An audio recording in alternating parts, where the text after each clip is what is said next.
Alors, on commence par bonjour, bonsoir, je m'appelle Patrick Offroy, ma petite boutique s'appelle Doggy Coach, je suis éducateur canin depuis 10 ans, pour faire simple. J'avais une boîte dans l'industrie papetière, la crise de 2008 a balayé ma petite boîte, et j'en ai profité pour faire ma crise des 50 ans, et à ce moment-là, j'en ai profité pour faire enfin le truc qui me plaisait, bosser avec des chiens. Il faut dire qu'avec Martine, mon épouse, on avait déjà depuis 1999 un élevage de bergers australiens, donc tout ça n'était pas nouveau. Je faisais déjà du kicker depuis 2003, donc rien de nouveau sous le soleil, si ce n'est que j'avais envie de monter ma boîte. À ce moment-là, j'ai donc suivi une formation, Animal 1 pour ne pas la citer, et dans la foulée, je me suis installé comme pro, et ça va faire 10 ans, au mois d'octobre, que je me suis installé.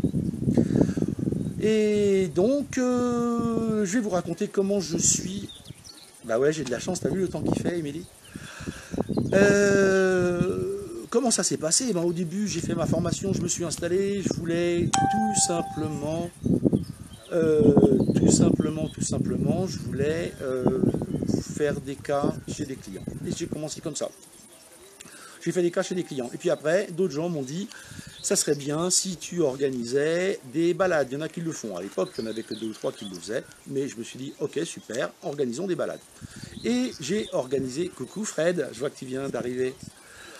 J'ai organisé des balades. Et puis en organisant les balades, une balade, 2 balades, 3 balades, et les balades, elles se font au-dessus de chez moi, c'est-à-dire juste là-haut, sur ce qu'on appelle ici la voie romaine.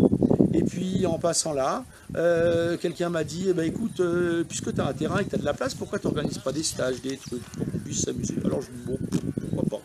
Alors j'ai commencé par monter un stage. C'était les Doggy Games, un truc pour s'amuser entre nous. Voilà. Alors là, il y a un nuage qui passe, mais je vous rassure, il n'est pas très gros, il devrait vite quitter le beau ciel du Tarn. Donc dans la foulée, il s'avère que comment dirais-je, j'ai organisé les stages. Après, les gens m'ont dit, ouais, ça serait bien si on faisait des trucs un peu plus costauds à la journée ou sur 2 jours. Donc j'ai commencé à progresser. Après, d'autres gens m'ont dit, ça serait bien si tu faisais de la formation professionnelle. Je dis, pourquoi pas. Si vous êtes quelques-uns que ça intéresse, allons-y. Et je me suis lancé dans la formation pro. Et puis après, en 2017, 16 ou 17, la fibre est arrivée dans mon tout petit village de rien du tout. Il faut dire qu'on a eu la chance extraordinaire d'avoir la fibre parce que, pour faire court, on avait un système téléphonique qui datait des années 70 avec des répartiteurs de 1943. Et donc, quand ils ont décidé de moderniser le Tarn, ils ont commencé par les communes les plus pourries. Et parmi les communes les plus pourries du Tarn, il y avait la mienne. Et voilà comment, à partir de là, je me suis dit que j'allais lancer des cours en ligne. Voilà comment tout a commencé, et donc maintenant je fais de l'éducation, de la rééducation, des stages, ou ici ou de temps en temps à l'extérieur, mais pas trop, parce que j'ai maintenant 59 ans et que j'aime bien avoir mon petit confort et bosser tranquillement de chez moi. Voilà pour la présentation, il est 8, super. Donc la présentation, je crois que c'est bon, tu as de la chance, qu'est-ce qu'on te dit Fred? Ok, super, ouais il fait beau. Hein. Alors attendez. Et ouais, j'ai tellement le soleil dans les yeux, je me suis bien mis au soleil pour que vous voyez bien, sauf que moi l'écran je le vois pas top, mais c'est pas très grave. Une fois qu'on a dit ça, on va parler de trail ball. Alors je vais prendre mes anti-sèches parce que pour ceux qui sont arrivés depuis, j'ai des anti-sèches. On va parler des essentiels à connaître pour le trail ball. Alors, avant de rentrer dans comment ça fonctionne le trail ball, j'aimerais bien parler de pour quel chien c'est fait. Alors pour quel chien c'est fait? Dans l'absolu, c'est fait pour tous les chiens. Dans la réalité, il y a des chiens qui ont plus d'aptitude à bosser et à s'éclater au trail ball. C'est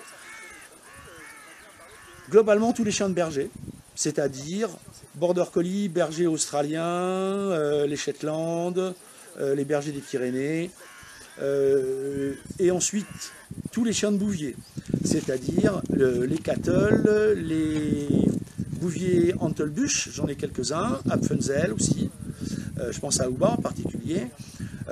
Donc tous ces bergers bouviers sont plutôt plus aptes que d'autres à le faire. Après, le deuxième grand groupe, c'est tout le groupe des retrievers, qui sont les groupes de chiens avec lesquels ça marche bien aussi, parce que par nature, ce sont des chiens, pour le premier, qui aiment bien déplacer des choses. À la place des moutons, on déplace les ballons. Et pour les deuxièmes, de ramener des choses, c'est-à-dire la fonction même du retriever, de ramener des, en la matière, pas du gibier, mais de ramener des ballons. Une fois qu'on a dit ça, ça ne veut pas dire qu'il n'y a pas d'autres chiens qui sont capables de jouer au trail ball. J'ai des Rottweiler, j'ai eu des Doberman, j'ai eu des Boxers, j'ai plein de races de chiens, des bergers allemands. Beaucoup de gens qui sont venus dans les cours en ligne ont plein de types de chiens et ça fonctionne. Les Jack Russell aussi.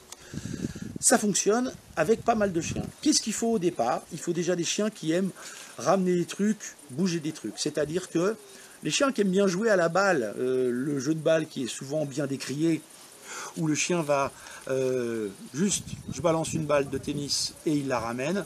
Déjà là, on a un bon postulat avec un chien qui, a priori, devrait quand même s'éclater avec le chien.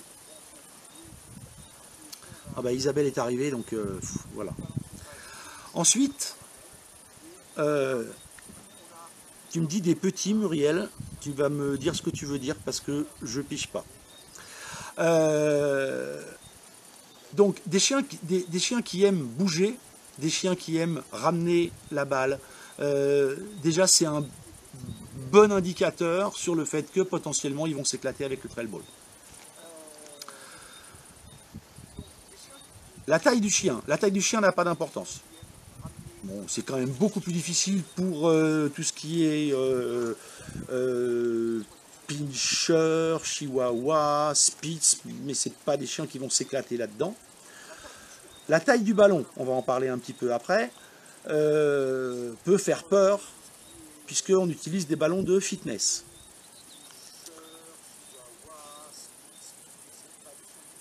Tu me dis, Muriel, ce que tu veux dire des chiens, des petits chiens, est-ce que c'est possible?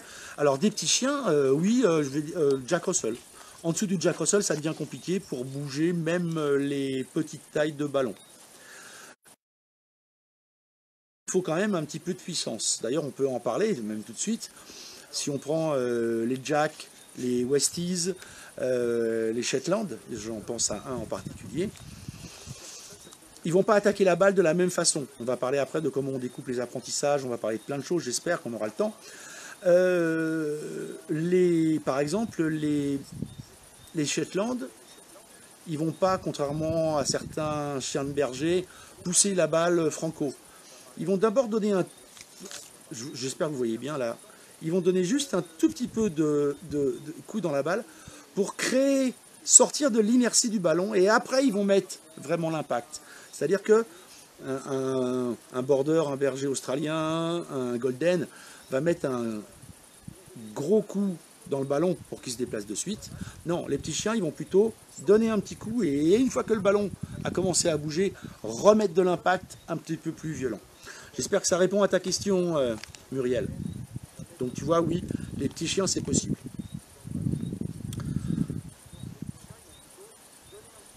La taille du ballon. Alors, la taille du ballon n'a pas d'importance. La taille du ballon a de l'importance dans la phase d'apprentissage. Une fois que le chien a compris comment ça fonctionne et que les ballons petits ou grands peuvent être bougés, la taille du ballon n'a pas d'importance. Par contre, là où ça a de l'importance, c'est dans la phase d'apprentissage. Dans la phase d'apprentissage, il faut prendre un ballon, une taille de ballon adaptée au chien. C'est-à-dire, essentiellement, je travaille avec des ballons de fitness, de pilates, de chez Decathlon. Les ballons de fitness, de pilates chez Decathlon, ils ont 3 tailles. S, M, L. Simple. S, c'est pour tout ce qui est les petits chiens. J'ai envie de dire jusqu'au cocker. Ensuite, berger des Pyrénées, berger australien, border, M. Et ensuite, tous les grands chiens, Rottweiler, Doberman, qu'est-ce que j'ai eu d'autre comme grands chiens? Ouais, les grands chiens. À ce moment-là, on passe au L. Donc déjà, ça vous permet d'avoir quelques indications, quelques précisions sur quel ballon je dois prendre au début pour que mon chien puisse apprendre correctement. Une fois qu'on a ça, une fois qu'on a lancé et que le chien a bien compris ce que signifie pousser et idéalement pousser vers le but, alors la taille du ballon n'a vraiment plus d'importance. Donc ne vous fixez pas là-dessus. Ce qui est intéressant, c'est que si vous avez des ballons M, L, ils vous serviront de 3e, 4e ou 5e ballon, parce qu'au fur et à mesure du temps, on va en parler après, on va augmenter les critères. Alors, il vous servira. C'est pas parce que vous avez un petit chien que vous êtes obligé de n'avoir que des S, par exemple. Non. Je dis ça particulièrement à ceux qui veulent mettre en place ça dans leur club, dans leur structure pro. Toutes les tailles de ballon vous serviront. Mastiff, lol. Mastiff, L, Mastiff. C'est pas si grand que ça, hein, Mastiff. Oui, merci. Je t'en prie, Muriel, avec plaisir. Ah, je vois qu'il y a Elisabeth. Coucou, Elisabeth. Alors, pour la taille des ballons, je pense que c'est clair. Vous avez des questions là-dessus? Non. Prenez des ballons pour commencer, adaptés au chien, et après, la taille n'a finalement pas beaucoup d'importance. Je reprends mes post-it. Alors, comment on joue au ballon? Alors, j'ai mis une vidéo en ligne hier, vous pouvez la retrouver sur la page. En gros, le trail ball, c'est un principe de jeu extrêmement simple. Un conducteur, le maître, la plupart du temps, est dans un but. Le but fait 3 mètres de large, 3 mètres de profondeur. Pourquoi ça? C'est pour qu'on puisse y rentrer quand on a fini de jouer et qu'on s'amuse à un certain niveau, les 8 ballons en question. Donc c'est pour ça qu'il faut qu'on ait quand même un peu de profondeur. Le propriétaire reste sur cette ligne de but. Il envoie son chien derrière les ballons et le chien ramène le ou les ballons dans le but. Donc sur le principe, c'est exactement comme si vous étiez un gardien de foot, vous envoyez quelqu'un tirer un penalty, il tape, sauf qu'il a le droit de taper plusieurs fois dans le ballon pour vous mettre un but. C'est aussi simple et basique que ça. Sauf que, comme on a affaire à des chiens, on met quelques tolérances. C'est-à-dire, par exemple, le conducteur a le droit de sortir de son but, toujours en restant sur la ligne de but, pour, tant qu'il tient le côté du but, d'aider le chien à rentrer le ballon. Donc en réalité, le but fait 3 mètres, mais votre capacité d'action, elle est rallongée de 1 mètre, 1 mètre 50 sur la droite, 1 mètre, 1 mètre 50 sur la gauche. Une fois qu'on a dit ça, en dehors de ça, le rôle du conducteur, c'est d'orienter son chien pour qu'il soit bien positionné, à la fois pour commencer à pousser la balle, et ensuite pour lui permettre de ramener la balle vers le but. Coucou Marie. Ah, je vois que Marie nous écrit en russe, donc ça va être compliqué de te comprendre. Je suppose que ça veut dire bonjour Patrick. Alors, le rôle du conducteur, c'est ça. C'est-à-dire, un des avantages d'ailleurs de faire ça, c'est que ça serait un formidable... Le Handy Trail Ball serait un jeu formidable. Parce que, en fait, si par exemple à l'Agility vous avez des problèmes, je pense à une de mes bonnes copines, je n'ai pas regardé si elle est connectée là, qui a des problèmes de genoux, et qui a dû arrêter l'Agility à cause de problèmes de genoux, eh bien c'est un sport que vous pouvez faire avec votre chien si vous avez un quelconque souci de santé. Ensuite, c'est un sport qui, pour le propriétaire, donc, n'est pas physique. Mais il n'est pas non plus très physique pour le chien. On n'a pas de saut, on n'a pas d'effort intense. Alors oui, une fois qu'ils sont bien dans le truc, ils ramènent le ballon très vite, c'est vrai. Mais il y a toujours ce moment où ils vont repartir, et la plupart du temps, ils ne repartent pas à fond, c'est une fois qu'ils ont le ballon au bout du nez qu'ils bossent le plus et où ils mettent du jus pour revenir rapidement. Je vois qu'on est 25 à regarder, si vous êtes 25 à regarder cette vidéo, et ben c'est cool. Point numéro 2, concernant le conducteur.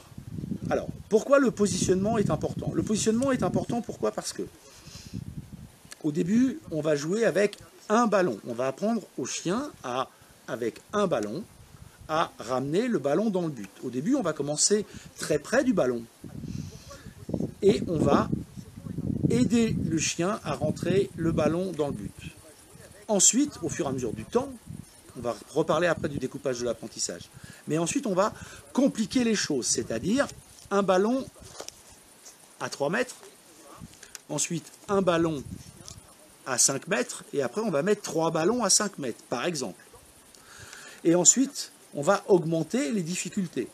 Les difficultés, d'une façon générale, comme on fait aujourd'hui pour ce qu'on va appeler le concours classique. On va expliquer après pourquoi je parle de classique, et il y a des concours fun à côté, on va en parler juste après. Le concours classique, on est avec 8 ballons, en gros à 20 mètres. Donc là, ça devient quand même un petit peu sport.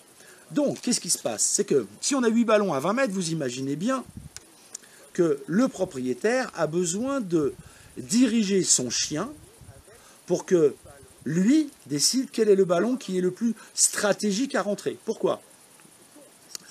Parce qu'en fonction de la position des différents ballons sur le terrain, on a le risque que, en poussant un ballon, exactement comme au billard, on va toucher d'autres ballons et que les autres ballons vont s'éclater. Et donc ça va devenir de plus en plus compliqué. Donc c'est pour ça que c'est important que le chien fasse en fonction du maître.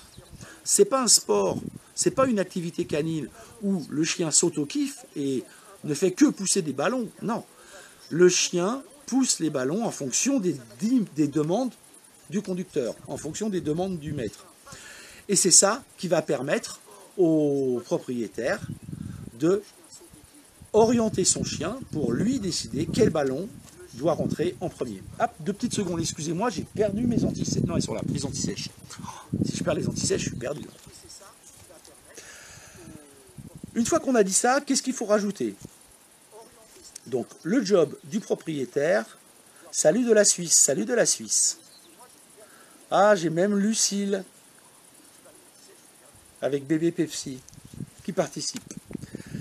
Ensuite, une fois qu'on a dit ça, donc pour le conducteur, le boulot, il est simple. Ça veut dire que à distance, donc au début à 3, 5, 10, 15, 20 mètres, on va orienter le chien pour obtenir que le chien nous ramène dans le but le ballon que nous décidons. D'accord? Avant de parler des concours, on va parler des structures. Je vais couper le son là quand même parce que je pense que vous m'entendez en retour et c'est pas forcément super agréable.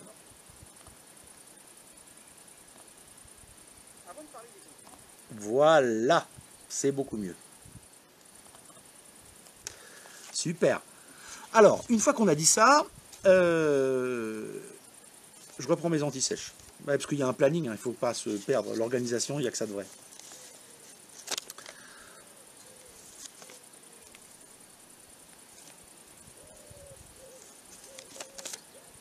Alors, pourquoi ce sport Donc, quel est l'intérêt du sport? L'intérêt du sport, c'est qu'il va travailler, il va faire travailler les autocontrôles. Point numéro 1. Point numéro 2, parce que le but du jeu, c'est pas que le chien s'auto-kiffe. Je vois des gens qui me disent, ouais, bon, bah, le trail ball, c'est pousser des ballons. Ah, bah oui, mais c'est pousser des ballons dans le but. Et des ballons qui sont à 10 mètres. Donc on est déjà dans une certaine forme de complexité. S'il s'agissait que le chien pousse des ballons et s'amuse tout seul, vous achetez une boomer ball, vous achetez un ballon de foot un petit peu dur et le chien s'amuse exactement pareil. C'est pas la peine de mettre 10 ou 15 € dans un ballon de fitness. Ça servira strictement à rien. Donc, la difficulté, c'est que le chien fasse en fonction du propriétaire, alors que son patron moteur, son envie de poursuite fait que quand il poursuit le ballon, il a quand même un peu envie régulièrement de mettre un petit coup de dent. Mais la satisfaction qu'il va avoir à ramener le ballon dans le but est supérieure à son envie de mettre un coup de dent sur le ballon. De la même façon pour les retrievers, leur plaisir de ramener le ballon vers le maître, vers le but, est supérieur à leur envie de, par exemple, de l'emmener dans un coin pour pouvoir, entre guillemets, le boulotter à leur guise. Donc, on travaille les autocontrôles. Ensuite, c'est un sport qui est, à cause particulièrement pour bouvier, berger, retriever, un chien qui parle au chien, il a du sens. C'est ce qu'ils aiment faire. C'est leur génétique qu'on met en action. Et c'est toujours mieux de faire bosser un chien sur ses points forts, plutôt que de vouloir absolument, par exemple, contraindre un Leonberg à faire du trail ball. Un Leonberg, un dog allemand, faire du trail ball, ça ne le passionne pas, c'est pas son truc. Ça ne veut pas dire qu'on ne peut pas lui apprendre, hein. Ça veut juste dire qu'il va moins s'y éclater, bien sûr. Ensuite, ensuite, on apprend plein de trucs au trail ball. Parce qu'une fois que vous avez compris que le but du jeu, c'est d'avoir des ballons à distance, quels ordres on va avoir besoin? Alors, on va avoir besoin du derrière, on va avoir besoin du en face, on va avoir besoin, je ne sais pas si elle est là, Véro, on va avoir besoin du dare ball, entre guillemets, derrière la balle. C'est un petit private joke pour quelqu'un. Ensuite, on va avoir, au moment où le chien va partir dans la mauvaise direction, on va avoir besoin d'un stop. Je reviens juste en arrière. Je vous ferai remarquer que le derrière, le en face, il correspond au midi 6h pour les chiens de berger, hein, juste entre nous. Ensuite, on va avoir besoin du stop. Parfois, on va avoir besoin du recul. Parfois, on va avoir besoin du gauche-droite. Gros avantage, là je peux me tromper, puisque vous voyez normalement la vidéo inversée. Donc normalement, quand je dis gauche, c'est bien ma main droite qui part. C'est quand même pratique, parce que là aussi, il va falloir utiliser parfois les ordres inversés. Parce que quand mon chien part, si je veux qu'il parte à ma droite, et que je lui ai appris en ordre inversé, je dois lui dire gauche, pour qu'il parte sur... Non, s'il part devant moi, je dis droite et c'est sa droite, mais s'il revient vers moi, et que je veux qu'il parte par là, alors il faudra que je dise droite, puisque c'est sa droite à lui, alors que je veux qu'il parte à gauche. Et ensuite, bien sûr, je vais avoir besoin de cet ordre magique qu'est le pouce. Donc ça fait appel à beaucoup d'ordres différents que nous allons travailler à distance. Alors, je parle de en face, face, midi, comme le disent certains, peu importe, parce que parfois l'ordre derrière est un ordre déjà utilisé, par exemple à l'agility, où on va demander au chien de passer derrière un obstacle pour en attraper un autre. Peu importe, si on a un bon code, alors le mot qu'on va utiliser pourrait très bien être pantoufle ou caoutchouc, ou chocolatine, juste pour rappeler qu'on est dans le Tarn et dans le sud-ouest, dès lors qu'on l'a associé à un comportement, à une action attendue du chien. Donc on va travailler beaucoup d'ordres à distance grâce au trail ball. Le gros avantage du trail ball, au-delà de la question de la génétique du chien, etc., et c'est ce que je trouve formidable dans le trail ball, c'est que vous avez un ballon de fitness à la bonne dimension pour commencer. Vous avez 2 piquets et vous pouvez vous amuser dans votre jardin. Le gros avantage de cette activité, c'est que c'est à la fois une activité intellectuelle qui fait réfléchir le chien et à la fois une activité physique parce que, évidemment, au moment où il court et qu'il pousse le ballon, il fait de l'exercice. Et ça, vous pouvez le faire très très facilement. Ce n'est pas un sport qui va vous demander des grosses installations chez vous, d'être obligé d'aller dans un endroit spécial pour le faire. Bien sûr, vous pouvez le faire dans d'autres endroits. Certains, et je ne cite personne, font du trail ball avec 2 piquets sur les plages de Normandie. Super! Mais avant, ils le font aussi dans leur jardin. Le gros avantage, c'est que c'est très facile à mettre en place et que vous pouvez le faire facilement, tranquillement, et pas de gros frais non plus. 2 piquets, ça ne va rien vous coûter, et un ballon de trail ball, c'est donc un ballon de fitness, ça va vous coûter entre 10 et 15 euros. C'est un sport qui n'est pas onéreux. Vous allez pouvoir mettre de l'activité et du travail intellectuel à votre chien et lui apprendre des choses de plus en plus compliquées tous les jours si vous le voulez, tous les 3 jours si vous voulez. Vous n'êtes plus obligé d'attendre par exemple le samedi matin pour aller faire de l'agility. Ça ne veut pas dire qu'il faut arrêter l'agility, pas du tout. puisque en plus, ce qui plus est, c'est une excellente activité complémentaire, même par rapport au troupeau d'ailleurs, puisque on va faire du travail à distance, et votre stop, ou votre derrière, ou devait être gauche-droite, il va vous servir dans plein d'occasions, à l'agility, au troupeau, et sauf que vous n'êtes pas obligé d'avoir 14 ou d'avoir tout un parcours d'agility pour bosser le soir de la semaine, ou parce que vous êtes le vendredi après-midi en RTT et que vous avez envie de faire des trucs avec votre chien. Gros avantage du trail ball. Je reprends mes notes pour n'oublier personne. Pourquoi 2 piquets? 2 piquets, MJ 2 piquets pour simuler les buts. Voilà pourquoi les 2 piquets.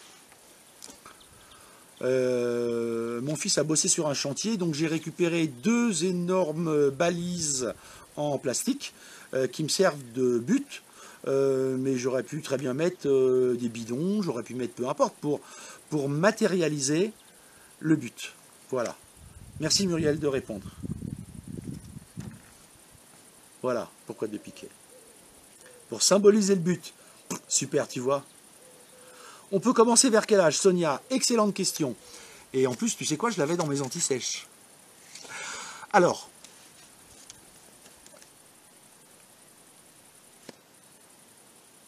dans mon processus d'éducation tous les jours, je pars de l'idée que l'éducation n'est pas la priorité. La priorité de l'éducation, la priorité de l'intégration d'un chien dans notre monde au XXIe siècle, c'est la socialisation. Donc, à tous les propriétaires avec lesquels je bosse, et il y en a quelques-uns qui sont en ligne, je le dis, la priorité c'est l'associat. De l'associat bien mené, c'est le plus important. Ensuite, on fait de l'éducation. Ensuite, physiquement parlant, à partir de 7-8 mois pour les chiens bergers bouviers. Attendre vers 1 an. Parce que le développement musculaire, articulaire, va se faire plus tard. Je pense par exemple au Rottweiler, Doberman, etc. Là, vraiment, je préfère après 1 an. Au début, de toute façon, on ne va pas travailler sur des grandes distances. Donc, c'est pas très important. Pousser un ballon à 7 mois pour un berger australien, par exemple, ma race fétiche, c'est pas très important. C'est pas un gros effort. Donc, c'est pas gênant et on va pas lui faire ça pendant 50 fois. De toute façon, les sessions de trail ball, on va en parler un petit peu après, même quand on va faire des concours, ça va jamais durer très très longtemps. Et de toute façon, quand on fait une session d'entraînement, avec des chiots, ça va être un quart d'heure, 20 minutes de pause ou une demi-heure de pause, et on reprend un quart d'heure. Donc de toute façon, les sessions ne vont pas être très importantes. Est-ce que ça répond à ta question, Sonia? Bonjour Daniel, je vois que tu viens de te connecter. Je ne sais pas combien on est à 28 qui regardent, cool.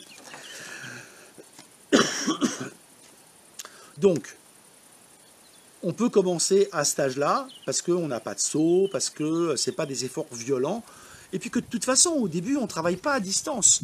Au début, le but du jeu, c'est bien positionner le chien, bien lui apprendre à pousser, bien lui apprendre le gauche-droite. Et ça, on n'est pas obligé de le faire à 10 mètres de distance. Bien sûr, après, on va apprendre à mettre de la distance, mais au début, ce n'est pas la priorité. C'est un peu comme le rappel. Si on n'a pas un rappel, si on n'a pas un rappel à 5 mètres, il faut être fou pour penser qu'on va l'avoir à 25, voire à 30 mètres, voire à 30 mètres quand il est en train de sentir une fleur ou en train de discuter avec un pote chien. Cool, j'ai répondu à ta question, Sonia. Comment on motive un chien au tout début? Chien qui découvre. La récompense alimentaire. La récompense alimentaire, c'est... alors attends, parce que là, je suis en train de ne pas suivre le plan que m'a donné Aurélie du tout. Hein. Je ne suis pas du tout le plan. Hein. Le plan, c'est... D'abord, j'explique bien le truc et après, je réponds aux questions. Alors, je vais me faire crier, Muriel, sinon. Mais je te réponds tout de suite, on s'en moque. On va faire à notre sauce. Hein. Comment on motive au tout début un chien qui découvre? On va motiver par la récompense alimentaire. Voilà. On découvre avec la récompense alimentaire. La récompense alimentaire, moi je bosse tout en positif, la récompense alimentaire, j'ai aucun débat là-dessus, c'est un truc de manipulateur. Pour apprendre un truc à un chien, il n'y a que 2 méthodes, la coercition ou la manipulation. Si on fait de la coercition, c'est pas ce que je fais, il faut le faire à fond. Si on fait de la manipulation, c'est ce que je fais, il faut le faire à fond. Ça veut dire que tu dois savoir exactement ce que tu récompenses et comment tu récompenses le chien. La récompense alimentaire, elle te permet d'aller de Prades, l'endroit où j'habite, à Perpignan plus vite. Tu payes, tu prends l'autoroute et tu vas arriver plus vite à Perpignan. Tu n'arriveras pas plus loin. Hein. Tu peux le faire avec une balle si le chien préfère la balle. Au trail ball, c'est plus compliqué. J'ai eu quelqu'un qui est venu pour faire un cours privé samedi matin. C'était le boudin. On l'a fait au boudin. Aucun problème. Dès lors qu'on sait gérer la récompense, qu'elle soit alimentaire, que ce soit un jouet, que ce soit un tug, peu importe ce qu'on va mettre, pas de problème. Le tout, c'est de savoir gérer la récompense.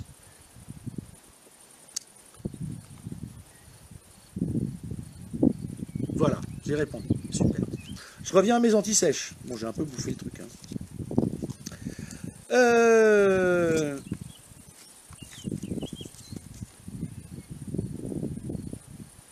Ah oui.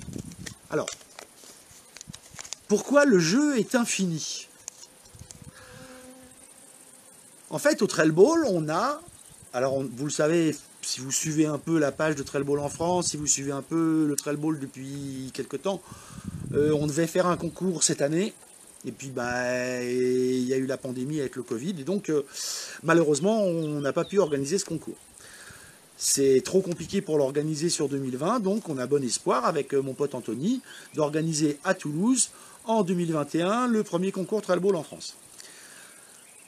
Le concours trail ball qu'on va organiser, il ne présente aucun intérêt. Moi, je ne suis pas compétition. Je ne suis pas compétition du tout. Mais il a un gros intérêt, c'est de donner de la visibilité à la discipline. Et c'est pour ça qu'on veut s'y mettre pour l'organiser. L'idée est la suivante.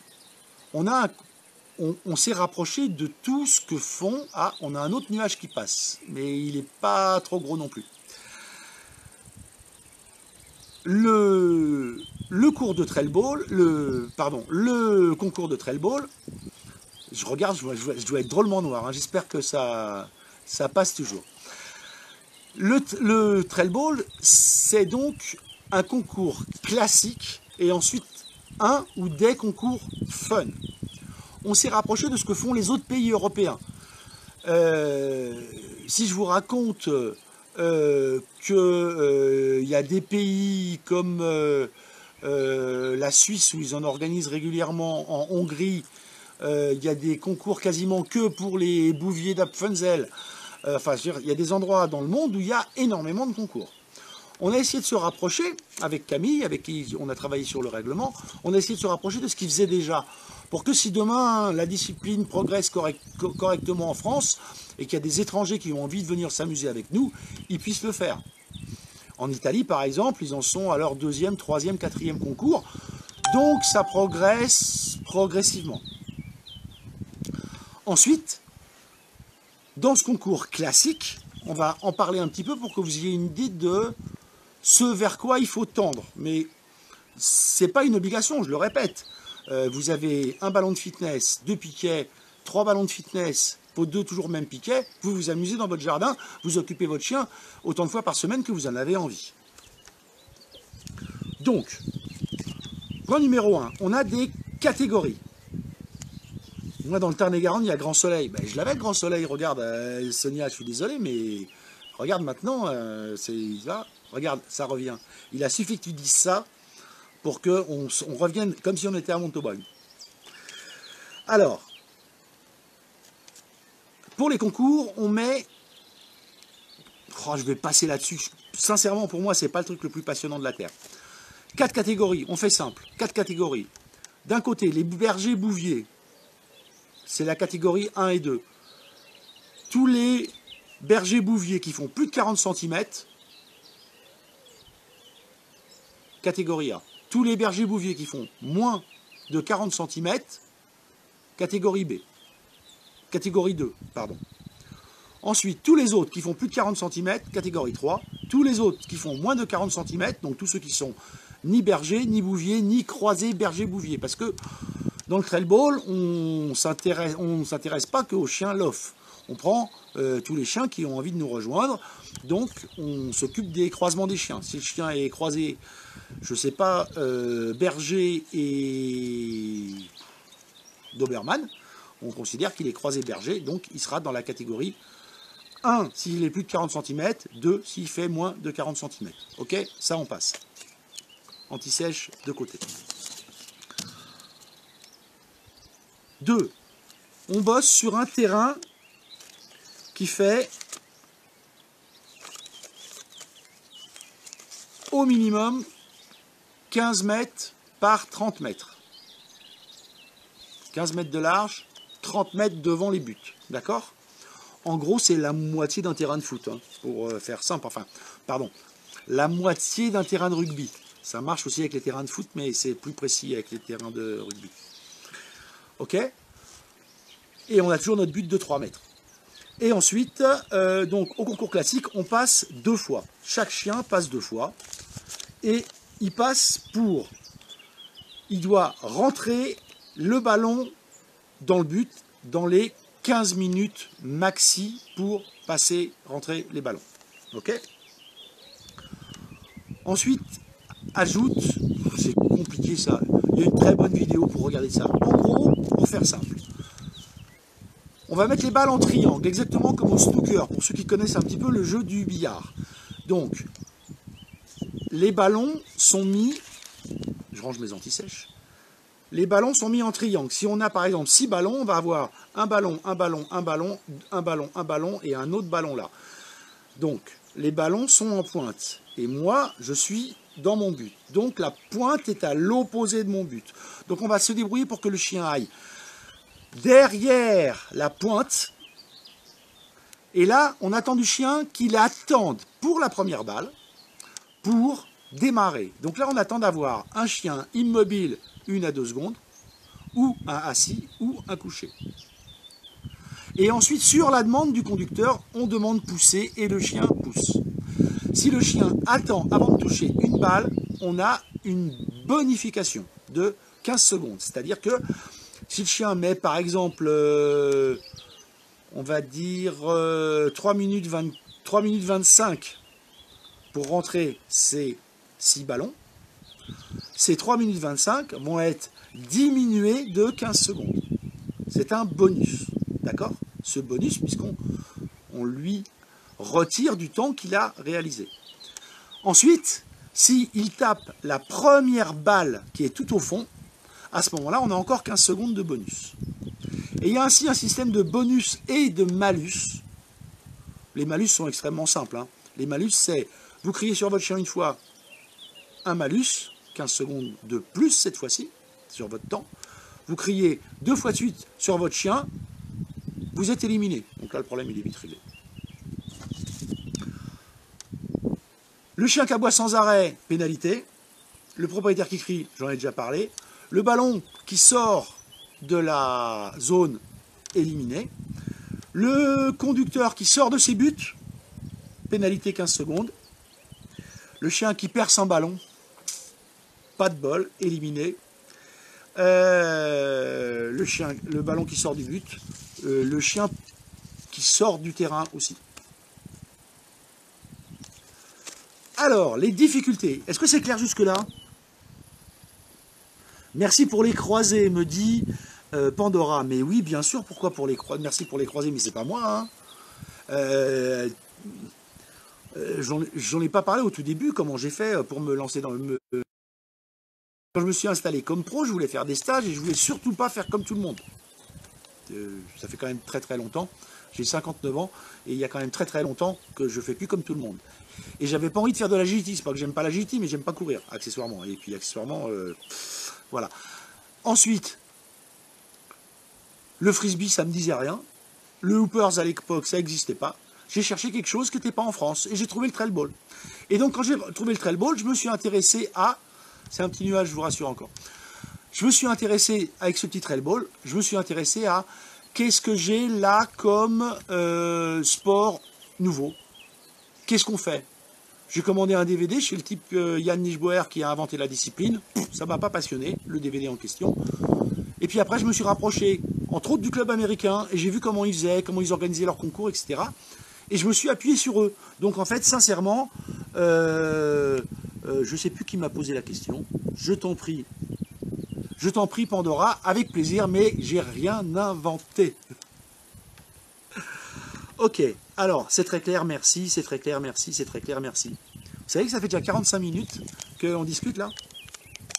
Ok, donc je vous la fais courte pour la suite. Alors, pour les débutants, on a un ballon à 3 mètres.